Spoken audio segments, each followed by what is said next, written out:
I recently read this great article on the anatomy of a car crash, which was in the Australian magazine Drive.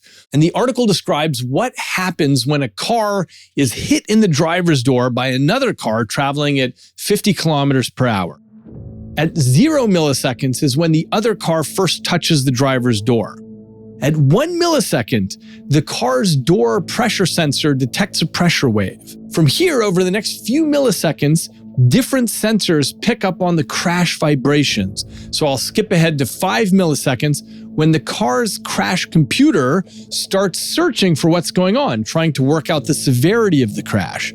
By 6.5 milliseconds, the door pressure sensor is registering peak pressures, which causes, by 7 milliseconds, the crash computer to confirm that the crash is serious and send the next steps into action.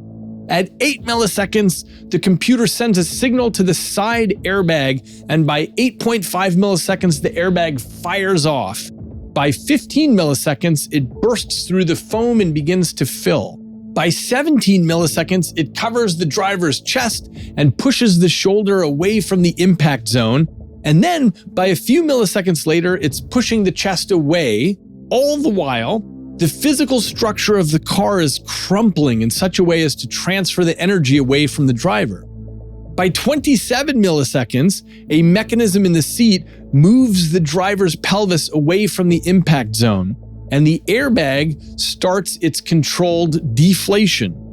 Over the next tens of milliseconds, the driver and airbag move together as the structure of the car deforms, and by 50 milliseconds, the crash computer unlocks the car's doors.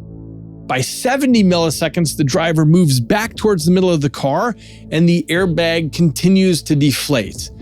At this point, 70 milliseconds in, the engineers classify the crash as complete. Now here's the zinger. After about another 400 milliseconds, the driver becomes aware that there was a collision. From the machinery's point of view, the entire show is over before consciousness even flickers onto the screen. If you ever talk to someone who's been in a car accident, you'll already know that no one ever sees the airbag deploy. They have the experience of driving, and suddenly there's a deflating airbag and a strange smell of nitrates. But the actual deployment of the bag happens way too fast for a person to be conscious of it.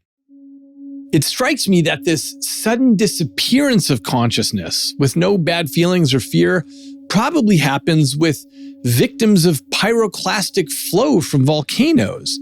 This is a 1,000-degree wall of hot rock and gas that travels faster than 100 miles per hour, meaning that if you're in your house and you don't know that this pyroclastic flow is coming, you're going to be consumed before your neural signals ever come together to form the conclusion that something is amiss and just came crashing through your wall. In this case, the speed of the danger outstrips the speed of the neural signals. And it's the same with a nuclear blast, if that comes without warning. Nuclear blasts have a series of events. There's a flash of light and a pulse of thermal energy, heat, and a pulse of nuclear radiation. And these all happen at the speed of light.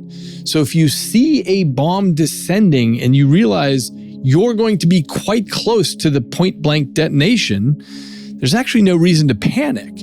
Because just like the drivers who never witness the airbags deploy, you won't witness the bomb burst.